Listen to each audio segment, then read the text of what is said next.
अथ वेङ्कटेशस्तोत्रम्। वेङ्कटेशो वासुदेवः प्रद्युम्नोऽमितविक्रमः, सङ्कर्षणो निरुद्धश्च शेषाद्रिपतिरेव च। जनार्दनः पद्मनाभो वेङ्कटाचलवासनः, सृष्टिकर्ता जगन्नाथो माधवो भक्तवत्सलः।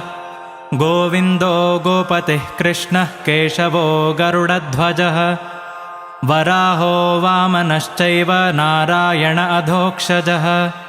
श्रीधरः पुण्डरीकाक्षः सर्वदेवस्तुतो हरिः, श्रीनृसिंहो महासिंहः सूत्राकारः पुरातनः। रमानाथो महीभर्ता भूधरः पुरुषोत्तमः, चोलपुत्रप्रियः शान्तो ब्रह्मादीनां वरप्रदः।